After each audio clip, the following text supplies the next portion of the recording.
ડભોઈ માની કૃપા યુવા ગ્રુપ દ્વારા છેલ્લા 2 વર્ષ ઉપરાંતના સમયથી દર માસે સેવા પરમો ધર્મના સૂત્રો સાથે ધારાસભ્ય શૈલેષભાઈ મહેતાના માર્ગદર્શન હેઠળ અવિરત ચા નાસ્તાની સેવા આપી રહ્યા છે। ત્યારે આજ રોજ મોક્ષદા અમાસ નિમિત્તે કુબેર ભંડારી કરનારી દર્શનાર્થે જતા ભક્તોને ખમણ અને ચાનો નાસ્તો કરાવ્યો। સેવાએ જ સર્વસ્વ સેવા પરમો ધર્મ ડભોઈની માની કૃપા યુવા ગ્રુપના હેતુ રહ્યો છે। ત્યારે Dabhoi statue of unity road ઉપર દર અમાસે કરનાળી કુબેર ભંડારી દર્શનાર્થે જતા શ્રદ્ધાળુઓને ચા નાસ્તા અને ભંડારાનું વિવિધ પ્રકારે આયોજન કરી તેવા કાર્ય પૂરી પાડી રહ્યા છે।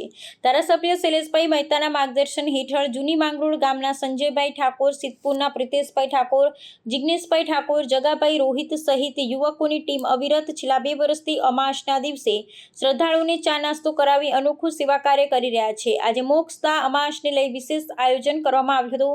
5000 ડીશ ખમણ અને 3000 કપ ચાનું વિતરણ કરવામાં આવ્યું હતું। શ્રદ્ધાળુઓ વહેલી સવારે દર્શનાર્થે જતા અહીં ચા નાસ્તો પ્રસાદ લઈ ધન્યતા અનુભવતા જોવા મળ્યા હતા। જય કુબેર।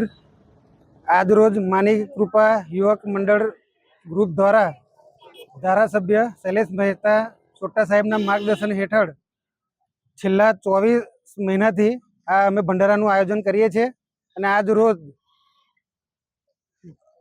મુક્તા અમાસ હોવાથી અહીંયા અમે 5000 ડીશ ખમણનું આયોજન કરેલ છે અને 3000 કપ ચાનું આયોજન કરેલ છે। અહીંયાથી હજારો શ્રદ્ધાળુઓ દર્શનાર્થે જતા અહીંયા પ્રસાદીનો ચા નાસ્તાનો લાભ લે છે અને આ સેવા અમે અવિરત ચાલુ રાખીશું।